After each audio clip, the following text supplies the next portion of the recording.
Hey, Wellbrook World Entertainment and Dumb and Dumber are back talking about Rings of Power.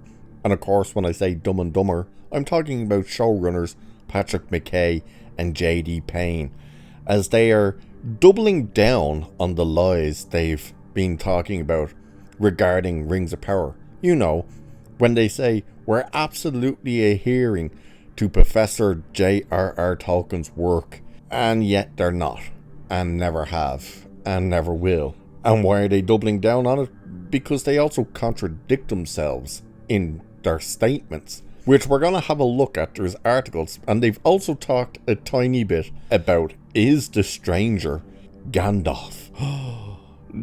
Spoiler alert, they don't even particularly seem to know.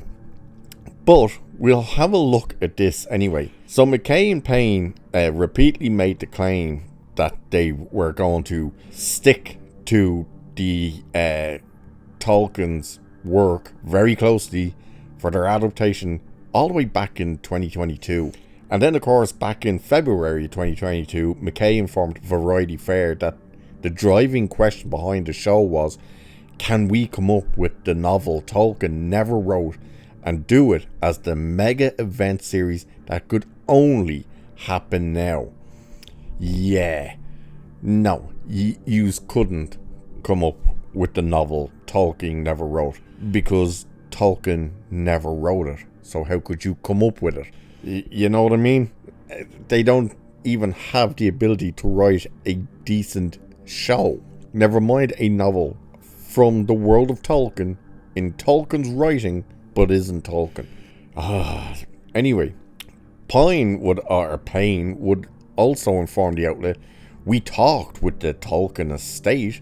If you are true to the exact letter of the law, you are going to be telling a story in which your human characters are dying off every season because you're jumping 200 years in time, and then you're not meeting really big, important canon characters until season 4.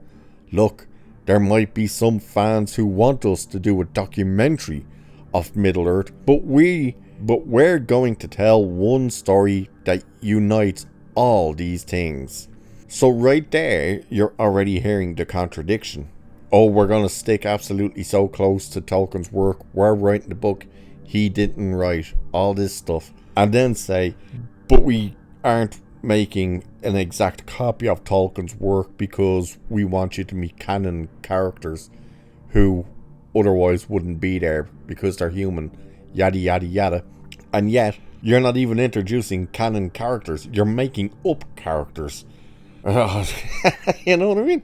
He added, we think the work will eventually speak for itself. Before an orchestra starts, audiences will talk to each other, but then as soon as the music begins, you're in and you're listening to that music.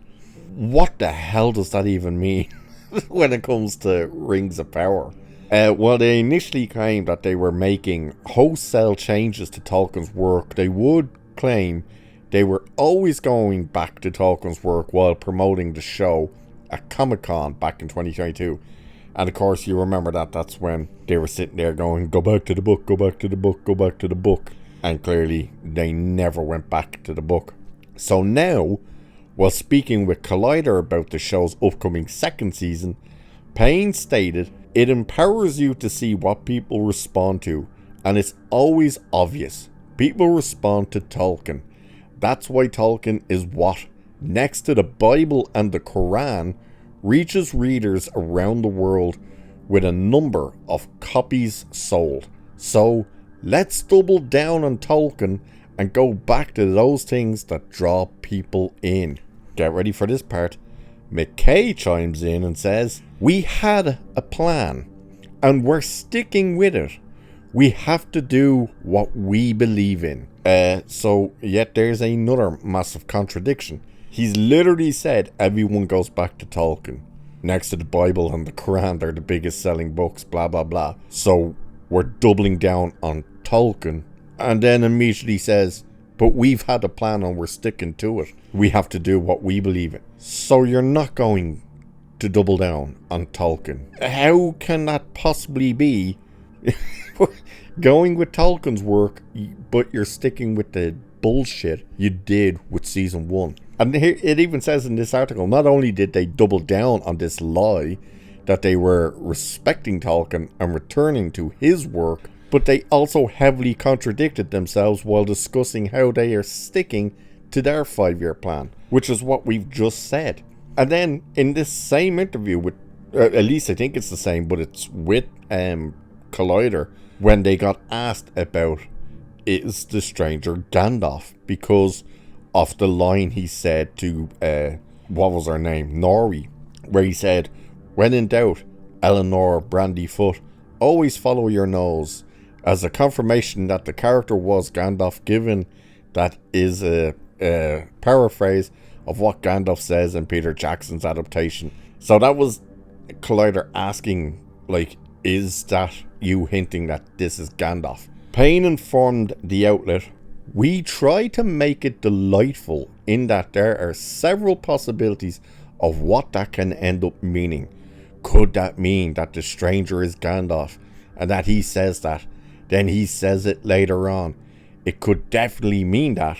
He continued, could it also mean that the stranger is Saruman?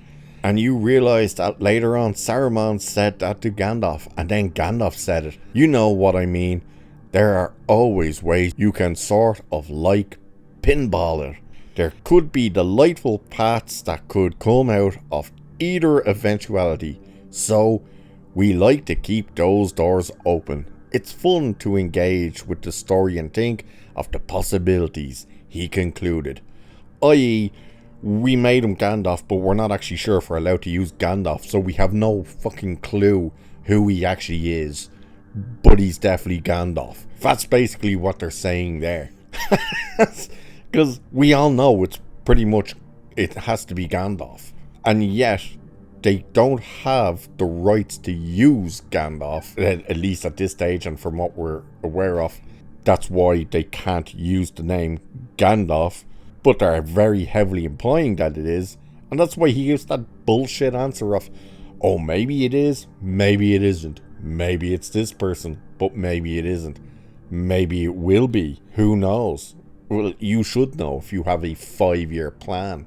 How do you not know who it is? It's you don't have the rights to it, so you pretty much went, it is him, but we can't say it, so maybe it is, maybe it isn't, but it's definitely Gandalf. But it's not Gandalf. They're just morons. They're absolute morons. And I can't believe it's almost time for this show to drop. God help us all. Yeah, we're about to get rid of the Acolyte. Oh, as I said in the description for the review for the Acolyte was, the good news is there's one episode left. The bad news is there's one episode left. And of course, once it ends, we get this garbage. And while this garbage is happening, Agatha all along drops. Oh my god, I don't know how we're gonna cope with this. Lots of alcohol, I'd assume. But there you go, Dumb and Dumber are back out there talking out of their assholes, just like they've always done. So, with that, I shall leave it there for this one. So cheers, and I'll catch you in the next one.